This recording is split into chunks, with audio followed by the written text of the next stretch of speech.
Hola, ¿qué tal? Muy buenas noches y bienvenidos a esta transmisión de Facebook Live que estamos realizando y donde vamos a conversar sobre el desempleo en Costa Rica. Hoy nos va a acompañar el presidente de nuestro colegio, el doctor Enio Rodríguez Céspedes, quien va a estar con nosotros conversando sobre este tema que pues es un tema bastante triste, bastante complicado y desde que inició la pandemia y todavía desde mucho antes ya veníamos con muchos problemas de desempleo. Sin embargo, hoy sale a la luz una encuesta del Instituto Nacional de Estadísticas y Censos, INEC, donde informó este jueves que el indicador aumentó en un 24%.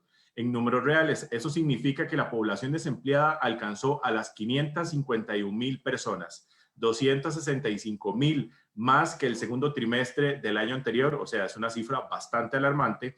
Del total de personas desempleadas hay 282,000, perdón, que son hombres y 269,000 que son mujeres. Esto es una cifra que obviamente tiene a muchas personas pensando en qué hacer, obviamente pensando en su economía, muchas personas con reducción de jornadas laborales, otras que desafortunadamente les tuvieron que suspender el contrato o despedirlas, porque ante la crisis que vive el país, los diferentes cierres que realiza el gobierno y que ordena tal vez en el GAM y obviamente todo el país, ha provocado que esta cifra de desempleo incremente. Todos sabemos que el tema del coronavirus es un tema obviamente nuevo. Nadie esperaba una pandemia como la que estamos viviendo, no solo ni en Costa Rica, sino que yo creo que en ningún lugar del mundo nos íbamos a imaginar que teníamos que vivir prácticamente si salimos de la casa con un tapabocas o con una careta para podernos cubrir, para podernos cuidar. Sin embargo, la cifra del 24% de aumento en el desempleo es algo alarmante y es algo en el que el Colegio de Ciencias Económicas, en representación de la Junta Directiva por medio de don Enio, ha venido hablando y lo venía hablando desde hace mucho tiempo. Sin embargo, podemos decirlo, no se nos hizo caso o no nos tomaron mucho en cuenta. Entonces, por esta razón, aquí está don Enio. Don Enio, muchísimas gracias, buenas noches y háblenos un poquito acerca de este tema que obviamente le preocupa al Colegio de Ciencias Económicas.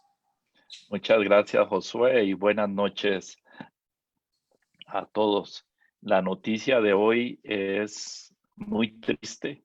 24% de desempleo abierto es la cifra más alta en la historia de Costa Rica. Nunca, ni siquiera en 1982, tuvimos una tasa de desempleo tan elevada. Y déjeme explicar por qué no es solo ese 24%. Hay que ver varios indicadores para ver la magnitud del problema. 24% según la encuesta del último trimestre que hace el INEC, se define como las personas que activamente buscaron empleo en los 10 días anteriores a la aplicación de la encuesta y no lo encontraron. Eso quiere decir que hay personas que una semana buscan empleo, la siguiente también, y a la tercera se dan por vencidas.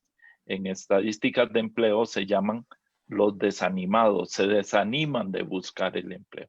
Entonces, además de que aumentó el empleo a la cifra astronómica de 24%, que es más de 500,000 de trabajadores, eso es el sustento de más de 500,000 de familias.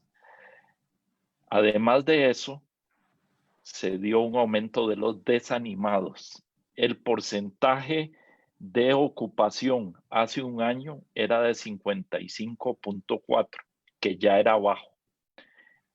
En este trimestre aumentó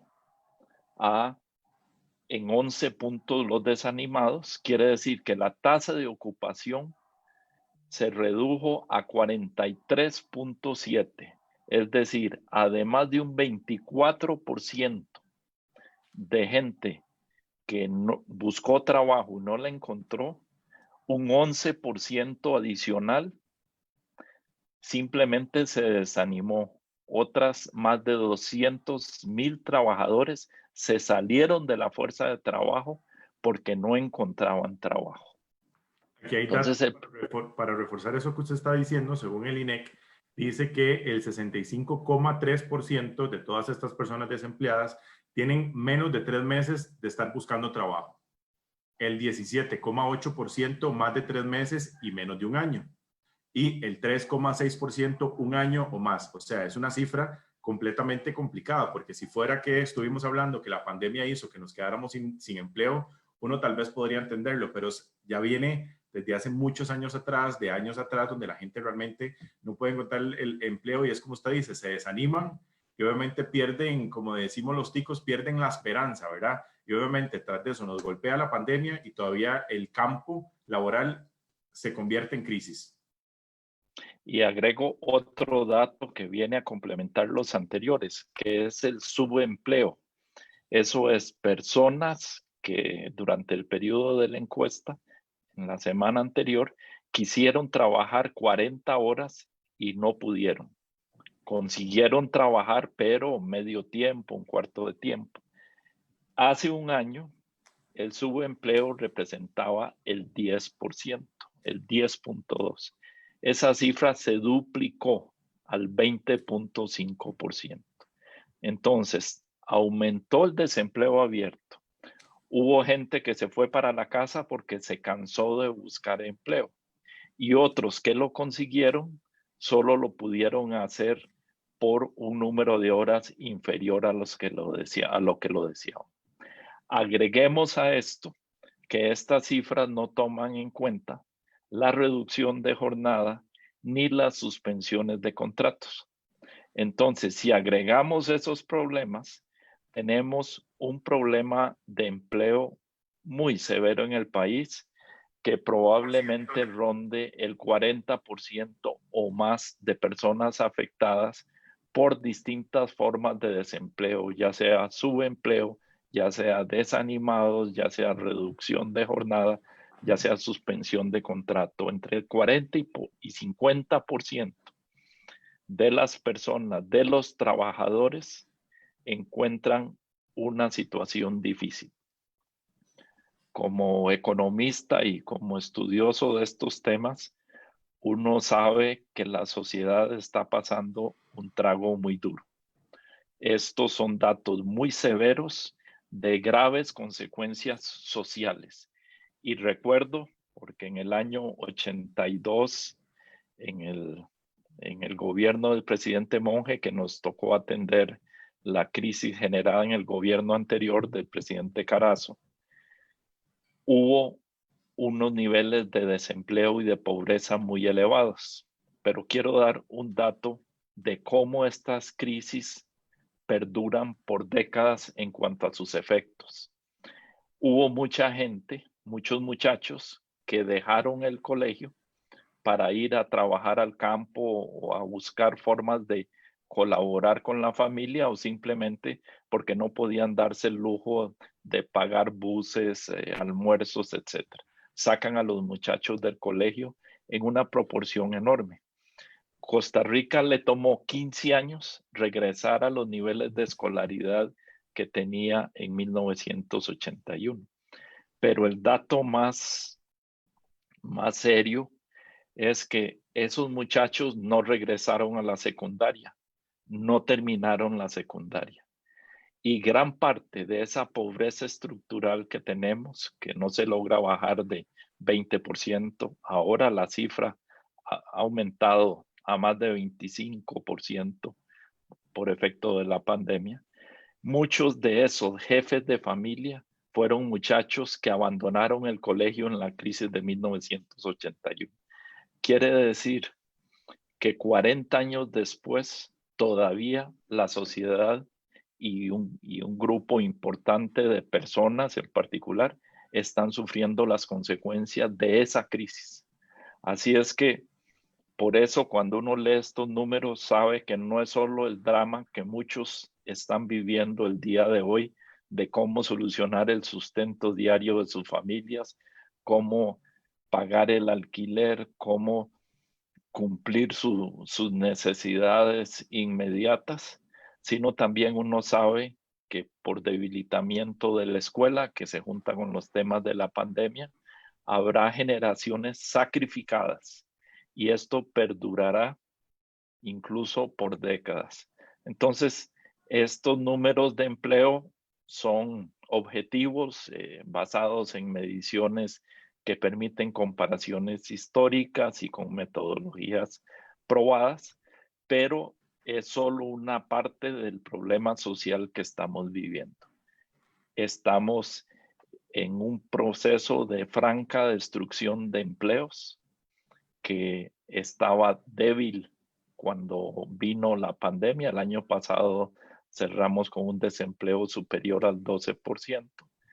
Hoy ya se duplicó y esto es una bola de nieve, como lo explicó el colegio desde abril. Desde el 8 de abril el colegio empezó a hacerle cartas públicas al presidente de la República, al presidente de la Asamblea Legislativa. Correcto, don Enio. Antes de entrar en ese tema, ¿verdad? Quiero que toquemos lo que dijo el presidente el día de hoy y se lo voy a, te lo voy a decir así textualmente como lo han publicado diferentes medios de comunicación. Me estremece y nos duele la cifra de desempleo hoy publicada por el INEC. Esta pandemia está afectando profundamente a las familias costarricenses y este fenómeno lo vemos reflejado en otros países alrededor del mundo. Es muy difícil. Yo lo que puedo ofrecer es trabajar duro, muy duro, buscar soluciones, serles franco, hablarles con la verdad. Yo lo que les pediría es que sigamos luchando juntos. Eso es lo que podemos hacer. Yo lo que buscaré desde mi competencia es hacer todo lo que esté a mi alcance para mejorar las condiciones del país, para que protejamos la vida y los empleos.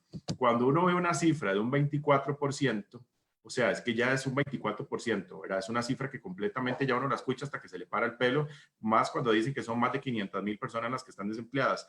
Y uno ve las declaraciones del presidente y a pesar de que, digamos, usted en representación de la Junta Directiva, obviamente del Colegio de Ciencias Económicas, le tocó estos temas a don Carlos Alvarado, así como también al presidente de la Asamblea Legislativa en aquel entonces, que era Carlos Ricardo Benavides, y podemos decir que, digamos, la respuesta no, o sea, no, casi que no hubo una respuesta, ¿verdad? Así como algo específico. Ustedes ya habían, o al menos en su caso, ya habían indicado que esto era lo que podía pasar, pero no lo trataron a tiempo y ahora prácticamente se sale de control y no hay una solución específica. Han sido muy claros, en el caso del Colegio de Ciencias Económicas, con la hoja de ruta y la hoja de ruta, o sea, no la ve.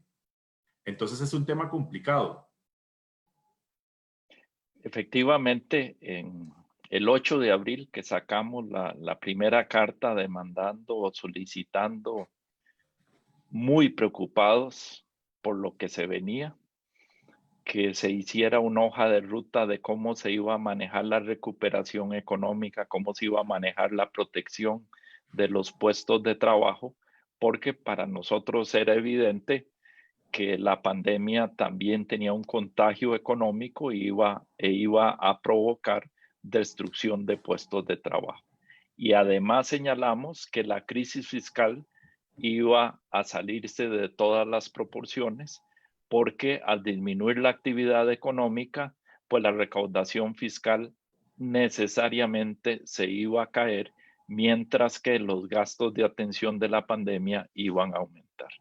Desafortunadamente, esos escenarios que pensábamos que se iban a materializar y pedimos al gobierno y a las autoridades económicas que por favor con los modelos económicos que ellos manejan y si querían apoyo, pues también se los podíamos dar, empezaran a visualizar cómo se iba a ir materializando el problema de desempleo y el problema fiscal para tomar medidas, porque no estábamos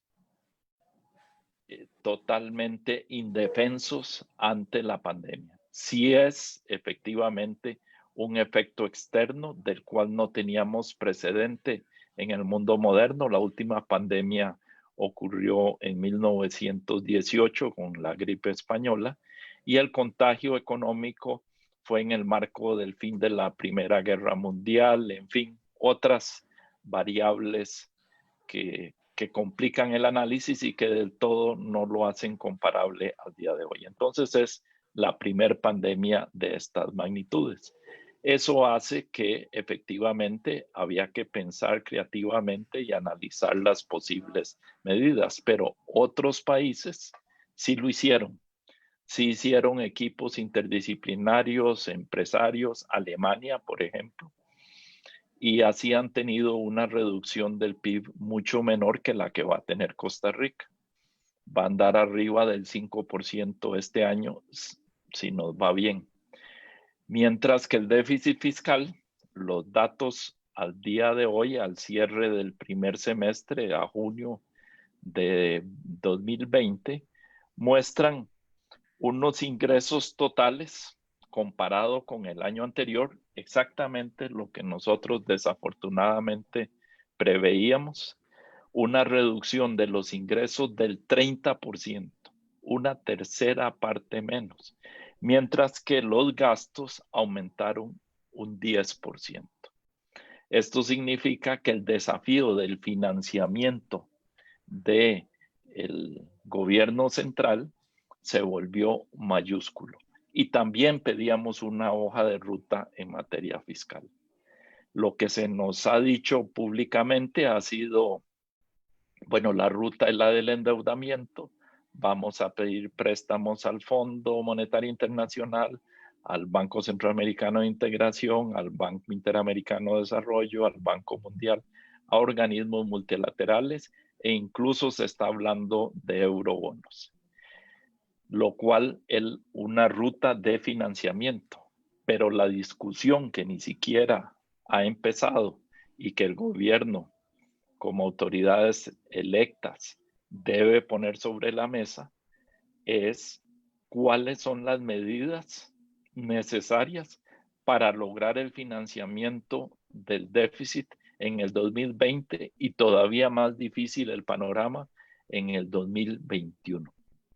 Entonces, está bien, la ruta es la del endeudamiento externo, esa es la estrategia seleccionada, pero para lograr ese financiamiento, las calificadoras de riesgo, el Fondo Monetario Internacional, van a esperar un conjunto de medidas, las cuales las debe plantear el gobierno ante las autoridades internacionales y ante la sociedad. Y esa discusión que también pedíamos desde abril, pues sigue sin tener lugar. Don Enio, ¿qué pasa si el gobierno definitivamente no toma medidas drásticas en estos momentos? Aunque ya sabemos que el tema del COVID es completamente real, ¿verdad? A diferencia de muchas personas que dicen que esto no existe, ¿verdad? Y que es prácticamente una farsa de todos los gobiernos a nivel mundial. Ya todos sabemos lo que está pasando. Ya todos tenemos claro que el tema del coronavirus y del COVID ya prácticamente se salió del control, ¿verdad? Porque todos los días con la cantidad de casos que vemos, obviamente ya uno se preocupa y se alarma. Pero cuando la gente intenta, por ejemplo, hemos visto, y usted me imagino que lo ha visto en su caso, cuando ha tenido que ir a trabajar, que cuando venimos de cierre, la gente está tranquila en las casas. En el momento que abren, la gente se desespera y necesita salir porque obviamente al tener una restricción no puede salir. Muchas veces vemos en las paradas de buses llenas de gente, San José repleto, muchos cantones obviamente llenos de personas. Se critica, pero obviamente se entiende que hay mucha gente, con estos 500, más de 500,000 personas, hay mucha gente desempleada. Entonces obviamente no pueden quedarse sentados en su casa esperando a ver que algo les llegue, entonces por esta razón tienen que salir. Pero ¿qué pasa si no se hace algo ya? O sea, ya sabemos que el endeudamiento, que hay que hacer un montón de cosas, pero ¿qué podemos esperar de aquí al cierre de este año? Bueno, empecemos con el tema de la pandemia y el control de la epidemia, del control epidemiológico. No es materia de nuestro colegio. Sin embargo, el cambio tecnológico, las posibilidades de las tecnologías de información y la redefinición del accionar del sector público y del sector privado y sus interrelaciones han sido materia permanente de reflexión del colegio. Incluso tuvimos un congreso internacional sobre el impacto de la última revolución industrial, la cuarta, sobre el empleo en Costa Rica y las perspectivas. Y bueno, nos hemos dedicado también a estudiar el tema tecnológico y donde analizamos el manejo de la pandemia desde esta perspectiva tecnológica, no médica porque no lo somos. Nos sorprende que no se usen las tecnologías de punta. Nos sorprende que se ataque la pandemia con tecnologías del siglo pasado, con rastreo a partir de la memoria de las personas, con personas interrogando a los enfermos, hasta el punto en que se saturó el problema y la metodología se saturó al punto de que se perdió el rastreo y hoy nos encontramos con contagios comunitarios y cifras mucho más elevadas que amenazan la capacidad de los servicios de salud que venían funcionando muy efectivamente. Entonces uno se pregunta, ¿había alternativas? Sí, sí las había. Había alternativas de seguimiento y rastreo mediante celulares, con el uso del Bluetooth, sin invasión de privacidad, con QRs que la gente registrara si iba a una tienda, si iba a un restaurante, y de esa manera le podían señalar si alguien infectado estuvo en el mismo momento que esa persona en ese lugar para que tomara las precauciones del caso. Y eso también permitía o permitiría un testeo, hacer pruebas focalizadas. ¿Qué es ese análisis tecnológico? Me permite decir que había alternativas y lo cual lo hemos leído en las mejores prácticas de otros países, Taiwán, Singapur, Surcorea, que han usado, Alemania, que han usado rastreo, han usado testeo o pruebas de manera sistemática y focalizada, y de esa manera no tienen que usar el confinamiento masivo, que es el arma con la que se trabaja aquí. Disparamos con cañón en vez de disparar de una manera más afinada. ¿Por qué traigo esto a colación? Porque las consecuencias económicas de usar una estrategia moderna de manejo de la pandemia, que estamos de acuerdo, está aquí, es real y no la podemos evitar, pero sí hay estrategias de manejo que permiten unas menores consecuencias económicas. Y es ese balance. La salud y la economía, ambas son importantes. La vida es lo más valioso, sí, pero la vida también depende de la comida y la salud depende de que la economía la pueda financiar. Así es que las dos van de la mano y uno ha echado de menos en la hoja de ruta de la pandemia el que las autoridades económicas estén de la mano con las autoridades de salud discutiendo cuáles son las mejores estrategias. ¿Usted cree, desde su punto de vista económico y todo lo que usted conoce, obviamente por algo es el presidente del Colegio de Ciencias Económicas, ¿verdad?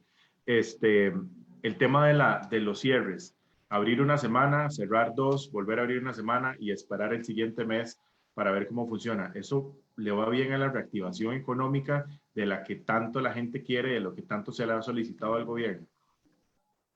Un economista hizo el siguiente comentario. Estos cierres y aperturas, martillo y baile, creo que le dicen que no tiene ninguna lógica ni económica ni de salud, hasta donde yo sé. Es una frase que alguien acuñó y que aquí se tomó como estrategia. Un economista decía, esa estrategia podemos cuantificar muy bien cuántos empleos se van a perder, pero no podemos cuantificar cuántos contagios vamos a lograr disminuir. Es decir, es una estrategia que de nuevo regresa al método del confinamiento con el objetivo de que no se saturen los servicios de salud, que ese ha sido el objetivo central en el manejo de la pandemia que han manifestado las autoridades, pero que desde el punto de vista económico es demoledor y demuestra poco conocimiento de la realidad de un negocio. Un negocio no puede funcionar una semana sí y una semana no. El alquiler hay que pagarlo por todo el mes, los impuestos territoriales, el agua, la luz, los salarios, no, los gastos no se apagan una semana y se encienden la siguiente. Y si los ingresos se apagan y se encienden de esa manera, lo que se genera son quiebras. Y quiebras significan desempleo y los datos lo demuestran. E inclusive, podemos decirlo con esta explicación que usted nos da de lo que el economista estaba diciendo, si seguimos con estos aperturas, cierres, por lo que resta del año, esta cifra del 24% podría incrementarse en un porcentaje bastante alto, si no me equivoco. Sí, la destrucción de empleos va a continuar. Vemos con cierto optimismo, aunque nos gustaría verlo de una manera más organizada y mejor, la apertura del turismo, porque sin turismo la economía costarricense está condenada a un proceso de recesión enorme. Es uno de los sectores, era uno de los sectores más dinámicos de Costa Rica y ahora empieza una apertura tímida que esperamos se vaya amacizando y le vayan limpiando contradicciones que uno ve sin ser experto en salud y sin pretenderlo, pero uno no entiende si se exige una prueba COVID de 48 horas o de 72 horas antes de que llegue el viajero, ¿qué importa el origen? Por un lado, se escogieron países con relativo mayor control de la pandemia, pero además se exigió la prueba COVID y el seguro. Si se exige la prueba COVID y el seguro, ¿qué importa de dónde viene la persona?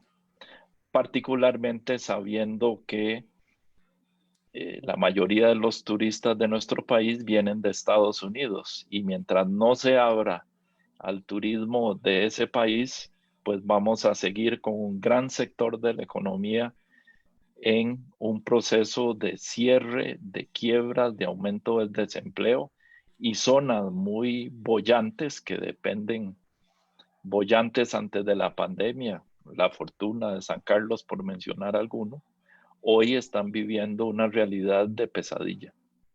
Y no será sino hasta que esa actividad económica se recupere que veremos ingresos y recuperación ahí. A eso me refiero con hoja de ruta. La hoja de ruta tiene que tener variables geográficas, características de las actividades económicas y entonces ir planteando la apertura de acuerdo con esas características, también considerando las variables económicas. No es solo confinamiento para que lleguen menos personas a la UCI. Ese es un objetivo válido, no lo estoy cuestionando, pero deben verse otras formas de lograr ese objetivo y cuáles son las consecuencias económicas de las herramientas o políticas que se están usando para lograr ese objetivo. Ahora que hablamos del sector turismo, en esta misma conferencia donde se anunciaron pues las cifras del 24%, donde el presidente salió hablando, el ministro de Turismo anunció que un total de 15 millones de dólares no reembolsables se destinarán durante 6 meses a micro, pequeñas y medianas empresas turísticas con la finalidad de ayudarles a sostener el empleo. Este dinero forma parte de un nuevo bono PYME Proteger que beneficiará alrededor de 5,000 empresas y permitirá conservar unos 30,000 empleos. Definitivamente esa hoja de ruta tiene que tener un componente importante de financiamiento. Esto lo sabíamos desde abril, se empieza a anunciar hasta en el mes de agosto. Uno, uno se pregunta, ¿no pudimos haber protegido más empleos habiéndolo hecho antes y ya se sabía? Y la otra cara de la moneda es que no es solo darle liquidez a las empresas, también se necesita que las empresas puedan vender. Y vender significa que haya turistas, vender significa que haya gente con capacidad de compra. Entonces, mientras vamos aumentando el desempleo y mantenemos el cierre de los aeropuertos, pues las fronteras terrestres siguen porosas en cuanto a migrantes entrando, se han preocupado sobre todo de cerrar las fronteras a los turistas.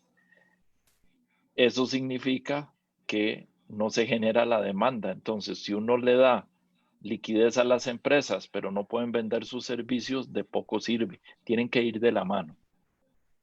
Correcto. Bueno, vamos a pasar a las redes sociales porque, por ejemplo, aquí, ya le voy a decir, Kika Erika dice que lo más triste de ver estos números absolutos es el impacto en las mujeres, siempre doblemente golpeadas, dice ella. Las mujeres obviamente son las que más golpeadas se ven ante esta crisis del desempleo.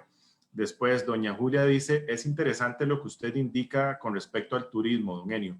Justamente por disposiciones del Ministerio de Hacienda, al SINAC, están reduciendo muchas plazas, la mayoría destinadas a contratar guardaparques, que son los que hacen que nuestras áreas silvestres protegidas funcionen. Entonces, hay un mensaje contradictorio por parte del gobierno. Tienen razón ambas. Kika plantea un problema absolutamente cierto.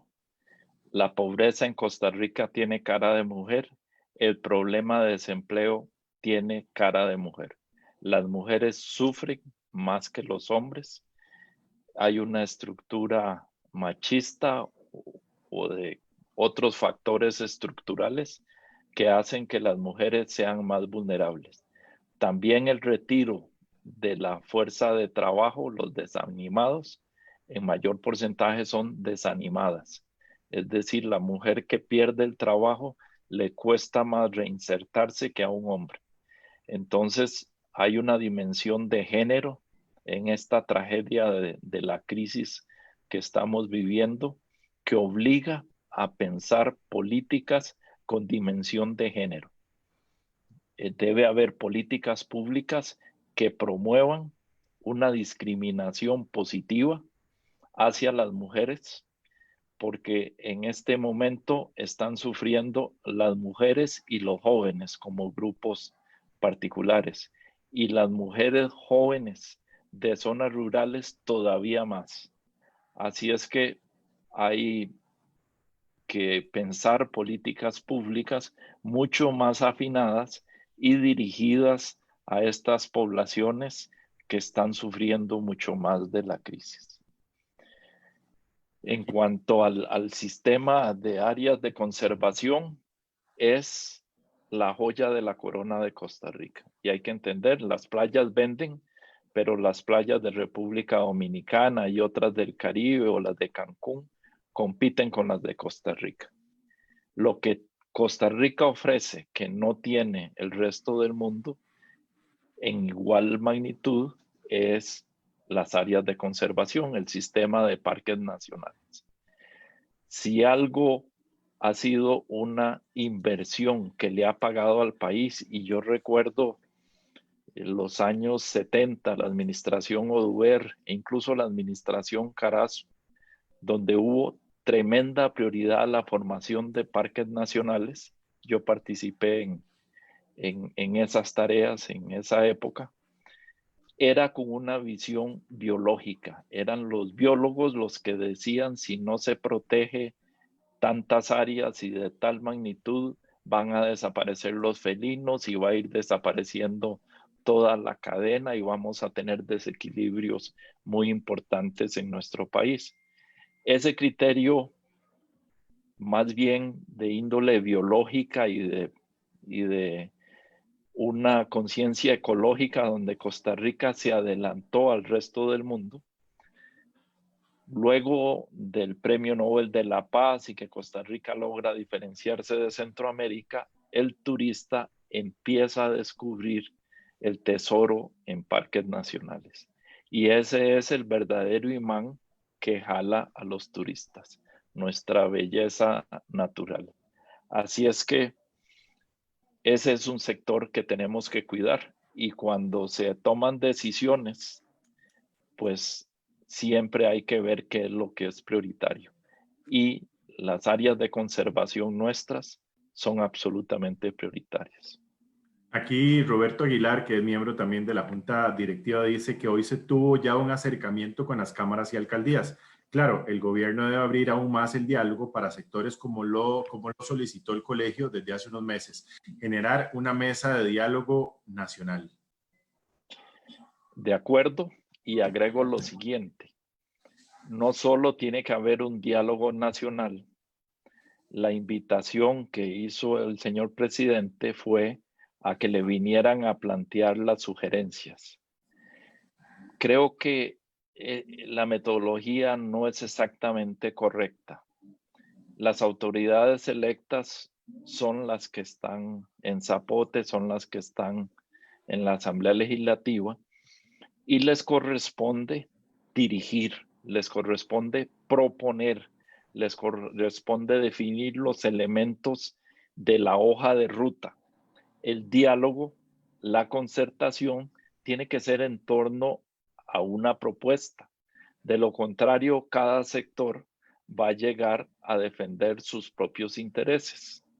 Tiene que definirse los criterios y tiene que definirse cómo manejar el bien común, cómo se define el bien común, cómo se define el interés nacional.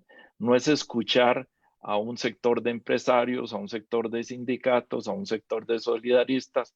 Cada uno viene y dice cómo ve la realidad, qué políticas le convienen. No, aquí hace falta dirección, hace falta que las autoridades asuman la capitanía del barco y digan, vamos en esta ruta. Después venga el diálogo y se discuta, esta es la ruta correcta, estamos de acuerdo. Bueno, entonces todos vamos a remar en esta dirección y se le pueden hacer ajustes a la hoja de ruta, a la estrategia en el marco de una gran concertación. De tal manera que es esto que menciona Roberto y que fue anunciado el día de hoy, de la llamada a escuchar los sectores. Es un paso en la dirección correcta, pero tremendamente corto, se queda corto. Se trata de que el gobierno nos diga por dónde quiere llevar a este país y que los sectores digan ayudamos, no ayudamos, nos oponemos, venga la discusión nacional. Pero tiene que haber liderazgo. El país está lleno de liderazgo. Aquí estoy leyendo, a raíz de esto que nos comenta don Roberto, en teletica.com publicaron que el gobierno unificará restricción vehicular en todo el país. Además, las autoridades valorarán la apertura de negocios de manera controlada en cada cantón, imaginando que esto se da luego de que 3 alcaldes decidieran decirle al gobierno que ellos van a trabajar con sus aperturas, respetando la restricción vehicular, pero que no pueden decirle a las empresas, a los comercios que tienen que volver a cerrar durante 2 semanas, a pesar de que están, digamos, en la llamada alerta naranja, donde se indica que a partir del lunes de la próxima semana y hasta el viernes 21, solo va a estar abierto supermercados, hospitales, farmacias y nada más. O sea, y que usted pueda circularse 2 veces por semana. Entonces, a raíz de todo esto, es lo que dice aquí que Carlos Alvarado se reunió con la Comisión Nacional de Emergencias, los gobiernos locales y la Asociación Nacional de Alcaldías e Intendencias para, me imagino que a raíz, y ahora sí, todos se juntaron, los atienden y entonces van y le presentan las soluciones que cada cantón puede tener para evitar estos grandes cierres que se vienen para la próxima semana. 2 comentarios a ese respecto. Por un lado, el confinamiento o las restricciones a la libre circulación de vehículos que se planteó para la próxima semana era un crucigrama o un rompecabezas de solución casi que imposible. Las restricciones que aplicaban en los cantones amarillos eran distintos a los cantones naranja, y si alguien que podía circular en naranja incursionaba, por ejemplo, con placa 1 podía circular en naranja, pero no en amarillo, entonces uno en chiste me dice la pregunta, ¿será que lo que quieren maximizar son las multas? Porque no le encontré mucha lógica. No, y eso Entonces, inclusive lleva a la confusión de las personas, porque todavía a la fecha uno dice, ¿será que entonces el sábado puedo sacar el par o puedo ir sin par? Porque todavía hasta la fecha hay muchas personas que tienen gran confusión. bueno, es que para este fin de semana lo cambiaron con respecto al anterior. Antes estaban circulando los impares lunes y los pares domingo, y este fin de semana lo hicieron al revés. La pregunta es, ¿qué es lo que quieren? ¿Confundirnos para que nos hagan la multa? No lo sé. Uno no ve la lógica. Y el otro, y me alegra que ya lo estén revisando a raíz de clamor de muchos. Y el otro concepto es la visión absolutamente centralista con que se ha manejado el confinamiento, sin darle participación a las autoridades locales. Esto es a todas luces inconveniente. No es lo mismo el cantón de San Carlos que el cantón de Pocosí, que el cantón de Cotobruz. Son realidades económicas, sociológicas distintas y debe dársele participación a las autoridades de esas regiones para que puedan pues tomar las mejores decisiones. Entonces el planteamiento que han hecho estos señores alcaldes en una primera instancia como desafío, la noticia es buena en el sentido que se les va a dar más participación en cuanto al manejo de la apertura de sus respectivos cantones. Bueno, y eso es un tema bastante interesante, da mucho de qué hablar y gracias, bueno, obviamente a todas las personas que están conectadas en este momento. Estas transmisiones van a quedar aquí. Obviamente queremos abrir este tipo de espacios con Don Enio y con los miembros de la Junta Directiva para que ustedes puedan conocer la posición, obviamente, del Colegio de Ciencias Económicas, ver desde muchos análisis, como lo hemos hecho esta noche, temas que obviamente al colegio le importan, a la sociedad costarricense le importan, obviamente a todas las personas preocupadas, donde vemos esta cifra del 24% de desempleo. Don Enio, si usted tuviera la oportunidad de recomendarle algo al gobierno de la República y que se lo tomen, que digan, vamos a hacer, ¿verdad? Que Don Enio nos está recomendando esto y vamos a hacer lo posible para poderlo cumplir. ¿Qué recomendaría usted en estos momentos? Lo mismo que dijimos el 8 de abril, propongan una hoja de ruta y empiecen una labor de concertación nacional, de discusión con los distintos sectores, de tal manera que podamos darle rumbo a esta nave.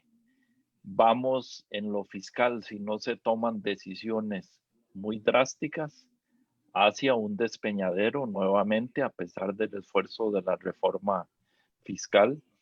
Tal vez 2020 no sea tan trágico porque puede haber financiamiento internacional que permita postergar el problema, pero conseguir ese financiamiento en el 2021 significa convencer a las agencias calificadoras de riesgo si se pretende emitir bonos, que el ministro de Hacienda lo ha señalado, y también ha señalado que, y es un casi prerequisito, no formal, pero la práctica así lo define, un acuerdo con el Fondo Monetario Internacional.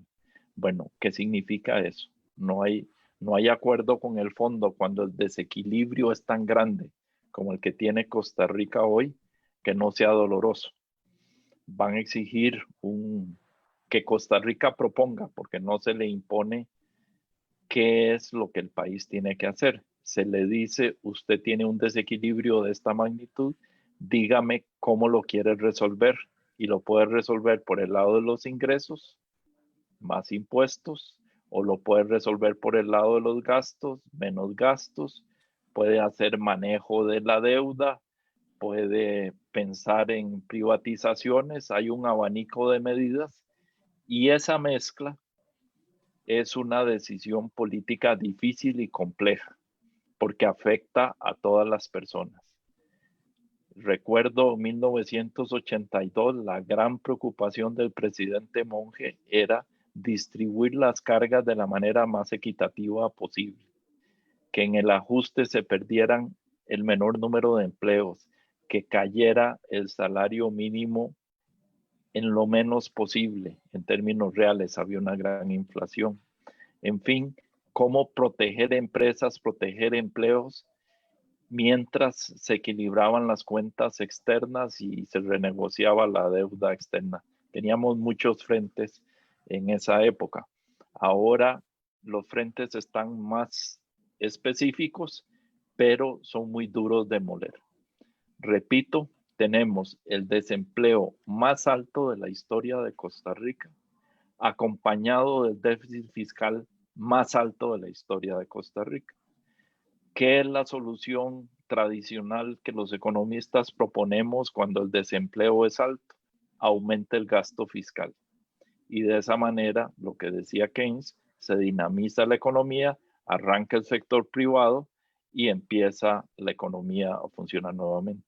Pero ¿qué pasa cuando el país agotó los límites de su déficit fiscal como está Costa Rica, que esa arma no está ahí y que las opciones que le quedan son todas duras. Y también debe hablársele a todos los costarricenses con la franqueza de que va a haber que tomar medicinas amargas por el lado del déficit fiscal y que esas van a tener consecuencias sobre el empleo y que habrá que manejar esas opciones de tal manera que el impacto sea el menor posible. Pero tenemos que entender que el abanico de posibilidades lo dilapidó Costa Rica cuando en la última década no hizo el ajuste fiscal. Algunos de nosotros lo que pasa es que sonaba teórico, pero insistíamos en que el mayor costo de no hacer el ajuste en la época de las vacas gordas era cuando se viniera una recesión económica, porque no íbamos a tener los instrumentos más efectivos a disposición para atacar esa recesión económica. Desafortunadamente, nuevamente ocurrió el temor que teníamos y ahora nos va a tocar resolver un tema de recesión económica, depresión económica, mientras se consolidan y ajustan las cuentas fiscales. Es una ruta, un desafío inédito en la historia del país y que va a requerir lo mejor de todos nosotros. Aquí hay una pregunta que hace don Roberto y con esto quisiera tal vez finalizar esta parte de esta transmisión y le podemos asegurar a las personas que nos están viendo que podemos seguir haciendo más transmisiones porque hay muchos temas interesantes que obviamente con la experiencia de don Enio podemos tocar. Si usted tiene algún tema que tal vez le gustaría, nos lo puede dejar en los comentarios, lo vamos a valorar con don Enio para ver qué posibilidades está, tal vez hacerlo con don Enio, invitar a alguien más para hacer tipos de estos conversatorios que además son muy importantes para que las personas entiendan lo que está pasando y lo que estamos viviendo al menos aquí en Costa Rica.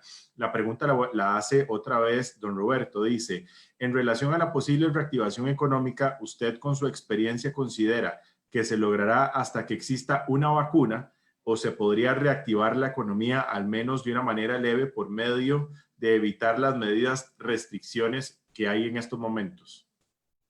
Puede haber un mejor manejo de la pandemia sin la vacuna, pero el efecto que tiene el COVID-19 sobre la economía no se va a lograr disminuir significativamente o eliminar sin un escenario de una vacuna que permita lograr ya un nivel de inmunidad de rebaño, de tal manera que la actividad económica pueda funcionar no solo en Costa Rica, sino en el mundo.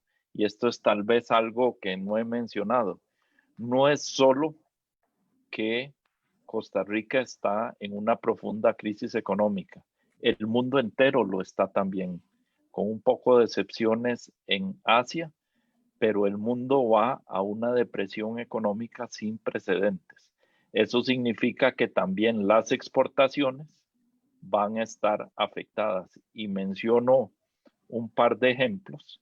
Suecia decidió no hacer ningún tipo de confinamiento, que la gente continuara su vida normal con el objetivo de que la actividad económica no decayera. Los países escandinavos vecinos como Dinamarca, como Noruega, aplicaron confinamientos más o menos parecidos a los de otros países. El análisis de los economistas es que la caída en el Producto Interno Bruto de Suecia, la recesión económica de Suecia, no fue menor que la de los países vecinos. Conclusión, lo que esté pasando en el escenario mundial económico nos va a afectar. Si se deprime la demanda, la gente va a comer menos piña. El banano tiene características especiales y normalmente en la crisis no cae, pero puede caer el café, pueden caer los servicios turísticos. Entonces también dependemos de lo que pase en el entorno internacional. Y en ese sentido, la pregunta de Roberto se vuelve todavía más acuciante. mientras no haya una vacuna y el mundo vuelva a la normalidad, la reactivación plena de Costa Rica va a ser difícil. Podemos avanzar, podemos mitigar y podemos proteger empleos con estrategias inteligentes, proteger a las mujeres, hacer medidas regionales interesantes, pero una plena reactivación va a depender de que la pandemia se controle a nivel global.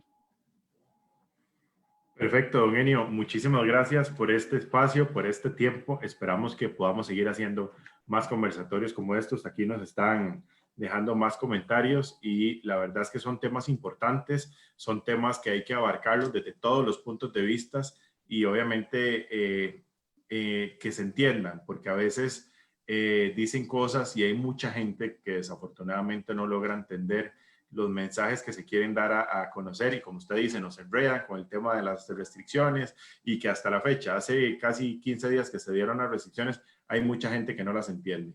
Entonces, de verdad le agradecemos por el espacio. Obviamente estamos trabajando por el Colegio de Ciencias Económicas para poder mantener este país con informaciones, obviamente como lo estamos haciendo, y de verdad le agradecemos su espacio y obviamente a todos los miembros de la Junta Directiva que ahí estuvieron participando, a doña Rosa, a don Eric, a don Roberto, que ahí también los vi, también vimos a doña Cintia, que estaban ahí conectados y participando de este conversatorio. Muchísimas gracias, don Enio. Muchas gracias, Josué, y muchas gracias a la gente, pues, que nos dedicó su rato de esta noche para escucharnos y compartir sobre estos temas. Muy buenas noches. Perfecto, que pasen bonita noche. Hasta luego.